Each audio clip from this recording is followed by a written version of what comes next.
nilikuwa nakula hiyo omena from Wednesday to Wednesday. So nilikuwa najaribu na make sure kwamba hiyo omena ni make sure nikule 4 5 na nahesabu hiyo omena 4 5. Hello guys and welcome back to my YouTube channel. I'm very happy to be here today again. I've come again with an episode that is mind-blowing. It is the story of my life and how God has brought me to this far. Look here, if you are new to this channel, make sure that you subscribe and you hit the notification bell that any moment I post a new video, you will be the first person to be notified. And if you are a returning subscriber, karibu sana, continue watching and continue sharing, liking, commenting, and make sure that you hit that notification bell. So guys, in the part 1 of my story, I shared about how my life transpired when I was a young boy until I grew up, and somehow things happened in my life which were not good, which were not right. Then today I want to do the part 2 of the story that I gave last time on the part 1, but I will do a recap of part 1 so that if you didn't get it well on part 1, now you can at least get the recap on part 2. Look here. Having no parents in your life is something that sometimes is traumatizing. It's something that sometimes it is like something that eats you from inside, which nobody will like it at all in life. It is not easy to lose both your parents in the same year, and you remain like it's like you are alone in the world. You remain like there is no one that cares for you. You remain like there is no one that is determined with your life. They don't want to see how your life goes on. But I want to encourage someone like this, that in every tribulation that you go through, there is an exit way. There is a light at the end of the tunnel, and there is something good that God always does in your life, or do in your life, that brings forth the light that God purposed in your life for you to have a better life. Okay, now look here. I lost my parents in the year 2003. I said that I was in form 1. Okay, I lost my parents, both of them, in the same year. So after losing them, my father died on a very tragic road accident. Okay, aligongwa na gari. He died on the spot.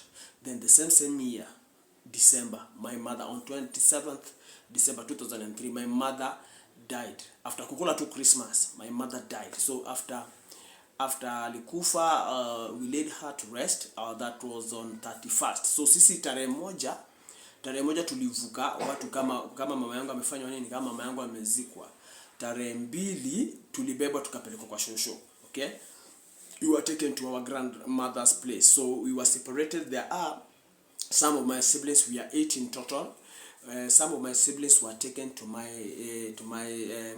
auntie's place, sister mama yangu, the sister to my mom's place. There are some that were taken to another place. Then me and my brother, we were taken to my grandmother's place for at least accommodation and stuff, because nobody at our home, in quotes, liked us or welcomed us in that moment. So after all this fracas that happened during the material day of burial, I remember there were many things that happened in that day, and nobody was interested even in supporting, in buying of food that was being eaten in that day.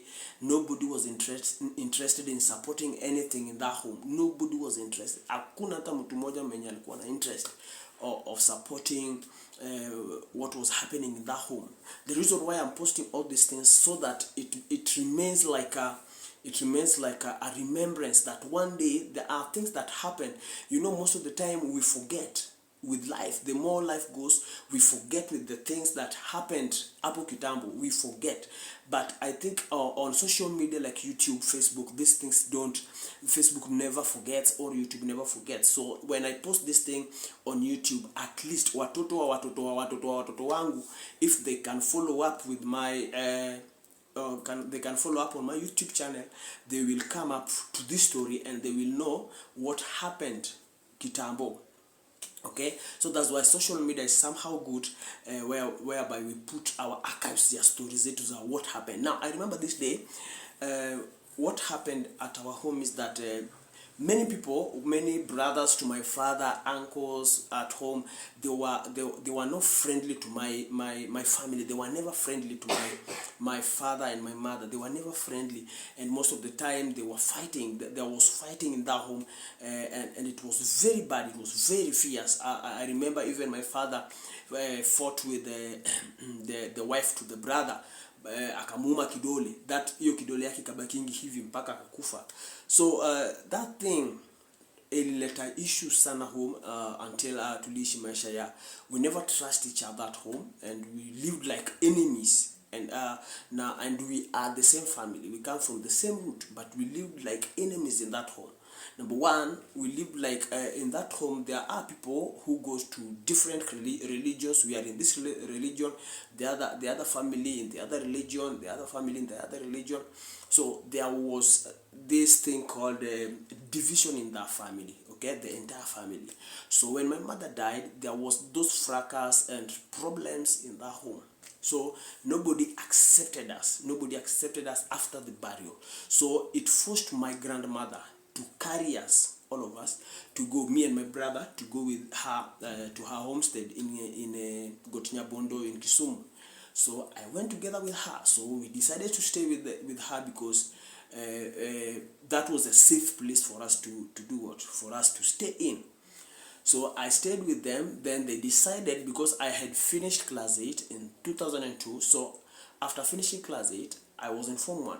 So after that, so going to my grandmother's place, they decided that they will take me back to school. So the story continues that they decided that they will take me back to school, but they wanted me to go back to class 7.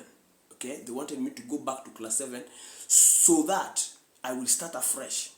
So with my age, I went back to class 7, but with God's grace, I tried my level best and I passed my exams very well with flying colors. So after passing, I went back to class 7 and then passed my exams well.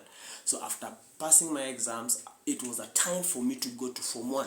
Okay, it was right time for me to go to Form 1. Now this is the story, the worst part of the story. Now, when that moment of me going to Form 1 reached, okay, I went to them, every papers, everything. I carried my small bicycle. I went with it there to my aunt's place. She lives in Kano. I'm not exposing anyone, but I'm just giving a story so that things align, okay? So I went to my aunt's place and I sat with her and talked to her about how I passed exam and I wanted to join secondary school because I had a determination in my heart that, and in my spirit, that one day I would become a lawyer in life. Okay, that was my passion. I wanted to become a lawyer. So I remember when I went there, we sat down because there was this community, something called outreach. If I can remember well, something called outreach. So she was supposed to take me there for me to do what, to continue with my education in that place. So when we sat with her down in the night, they gave me ugali and omena. I ate it well. Things were okay. So in the middle of the night, she talked to me and she told me one thing, that, young man, look here. We will not take you to school because you are a grown-up and you need to continue with your life. We will not take you back to school because the person that was supposed to take you to school is now dead. That is the sister to my mother, the elder sister to my mother. So because she died a long time ago, so my other auntie refused to take me to school because I don't know. She told me that I'm old enough to go and look for life. So she told me I need to prepare myself very early in the morning. Tomorrow, very early in the morning, I should go back to my grandma's place so that I continue with my life. So I cried that night. In fact, I never slept. I didn't sleep that night. So things were tight and tough in my head. I was asking myself too much questions. Now, Lord, I've come to this moment that I was thinking that now my life is going to be better but now everything about my life is now crumbling down. Everything was not right. So it touched my heart. It touched my heart that I was not going to Form 1. I feel like they failed me because they took me back from Form 1. They took me back to class 7, then class 8 again. Then I want to go to Form 1. Then things goes the other way around. So it really touched my heart, and I felt bad in my heart. So when it reached in the morning, she gave me 200 shillings, and she told me that take this 200 shillings to your grandmother. Now look here, the place that I was going to, if you are on the highway from Busia to from Nakuru to Busia, if you have heard of a place called Alendu is in Kano. Okay, there is a place called Alendu. So from Alendu you go to Migosi, something like that. So from Alendu, so I was riding my bicycle from Alendu to Kajulu. That is a distance of something to do with 4 hours riding bicycle. So when I came out of her place, I ride my bicycle all the way. Then along the way, kwa milima hapo go to Kajulu, my bike ika break down. So it forced me, because there hakuna mafundis, there were no fundis there. So it forced me to climb that milima ni mlima tu kabisa. So it forced me to climb with my bicycle pole nikisukuma tu mpaka nikafika home Kajulu. So when I reached my grandmother's place, I was tired, I was dehydrated, yani nilikuwa nimeisha kabisa, I was done, everything about me. I felt like the world imeisha kwangu. Things were not working. There was nothing that was working on my side. So I felt very bad in my heart. So I told my grandmother everything that went on, and she told me that it is well with you. You just know how you will gather up yourself again and put yourself together, so that you see how you will continue with your life again. So I tried my level best to be a good man at that home, to be a good person that I would become. But my desire was to at least join, so that I joined at least Form 1 and finish my education, because I loved education. One thing that runs in my veins, okay, is academics. Okay, that is something that runs in my veins. Academics, I love academics.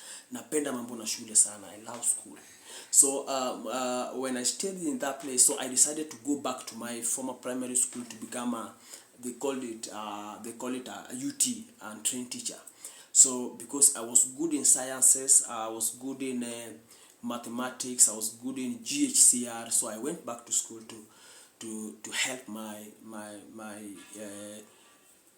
younger pupils. That there are pupils there that I loved. Okay, so I wanted to put the knowledge that I had about mathematics, because in those days I mastered, if it is mathematics, I mastered over 2,000 formulas. Okay, over 2,000 formulas. Nilikuwa na zinaringo kichwango kama mtu mwenye anakunywa maji.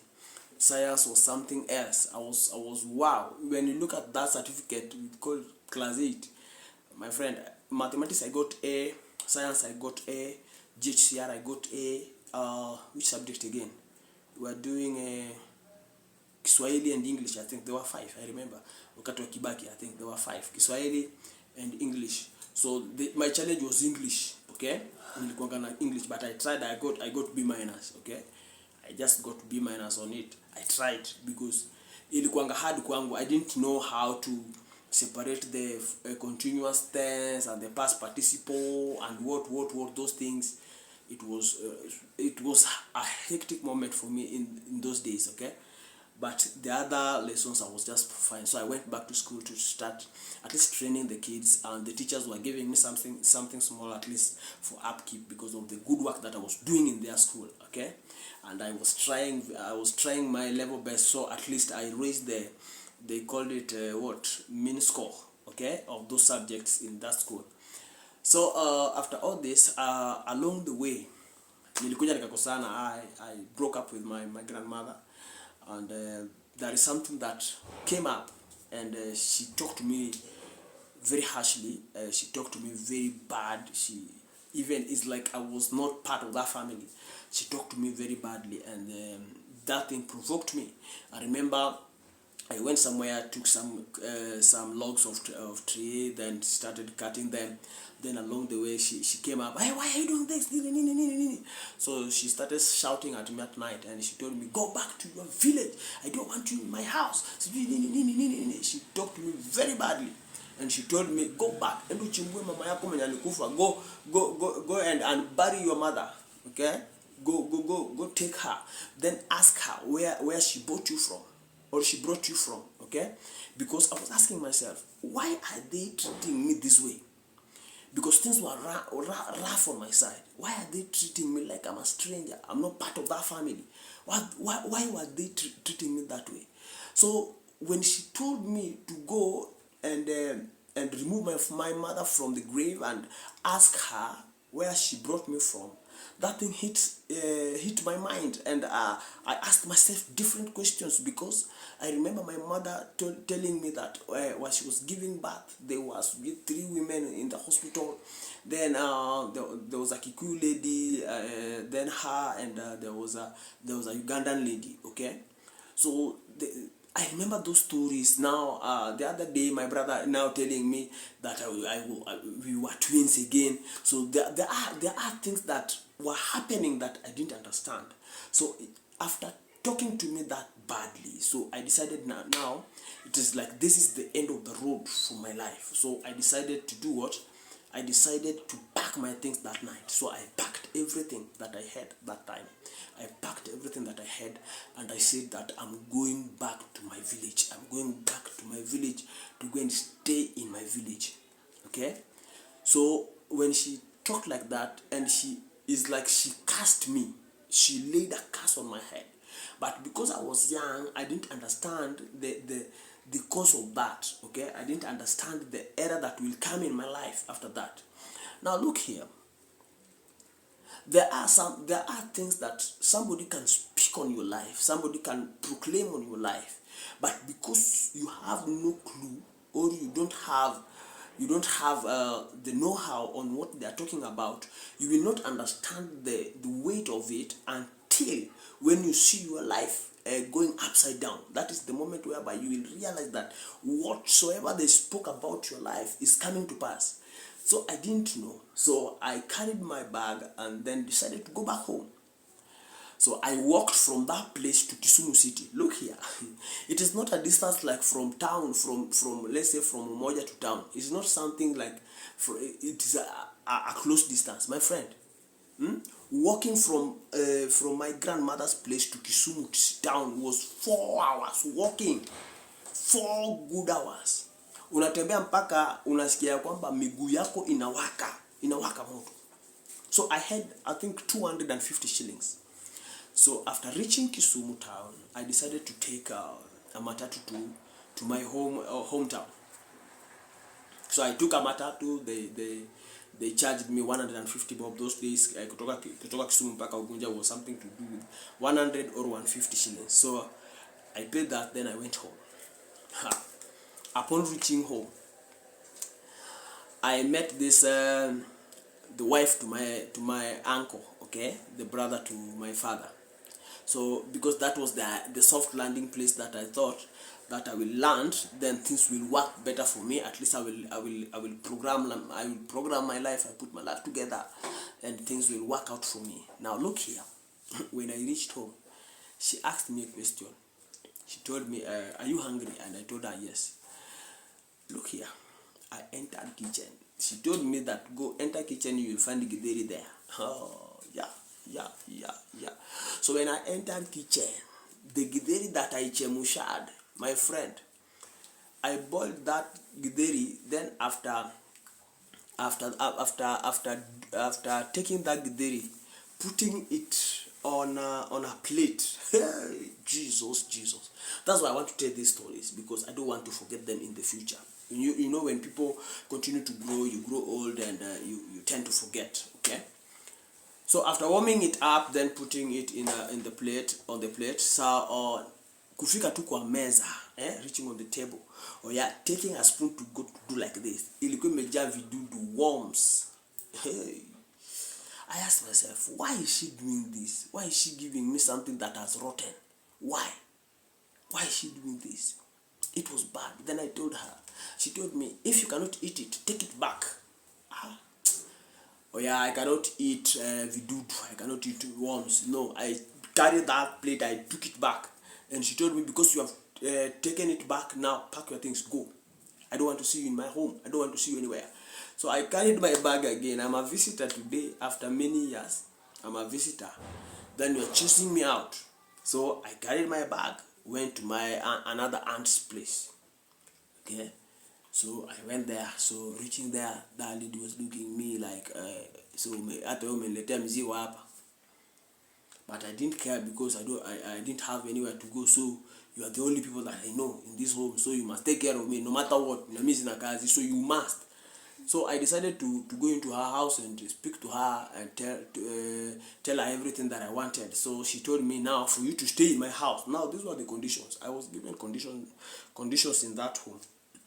For you to stay in my house, number one, you must become like a shamba boy, whereby you will be working on the field or farm.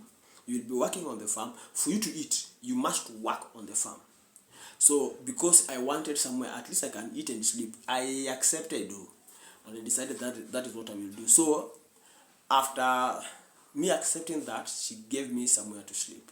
Okay, she gave me somewhere to sleep, and I was eating in that place, I was drinking in that place. Lakini now chai ni ile strong tea ya majani, ile majani chai. Kuna majani ingine ya green hivi, si majani chai. This kitepa ni leaves very green, so ikiwekwa kwa chai na chai inakuwa green, alafu anaweka chai kwa square quarter very far. Ukikunywa hivi ni duvia na unapewa hata kama ni mkate unapewa slice moja. Okay, unapewa slice moja. But I decided I will push on until I reach my destiny. So for me to survive in that place, I decided now the strength that I have, I will do what? I will continue na limia watu mashamba ndio nipate pesa. Na sasa hizo ndio nalima shamba kama almost 1 acre, unapewa 400 bob. 400 shillings. Uliamka asubuhi mpaka kitu saa 8 unashinda kwa shamba. You farm that land mpaka unapata hizo vidole hizi zimeharibika. Okay? Because you must, if you don't do that, you will not get money. So I tried my level best to be a hardworking man, for me to do what, at least to get money. Then one day this lady wakes up and tells me, now I don't want you in my house. Then she chased me out. So I went to my father's house. Okay, it is a taboo to stay in your father's house if you are a big man. It is a taboo.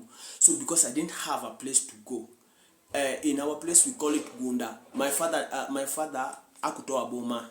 Baba yangu alikuwa anaishi kwa boma yao, the main home. And that main home ilikuwa gunda, ilikuwa forest, ilikuwa bushy. It was bushy to that place. And my father's house ilikuwa hata imelala, imeshaanza iko karibu kuanguka. So I decided to go to stay in that place. So I don't have a job, I don't have anywhere to go, I don't have anywhere to stay. So I went into that place, trusting God for his faithfulness. Okay.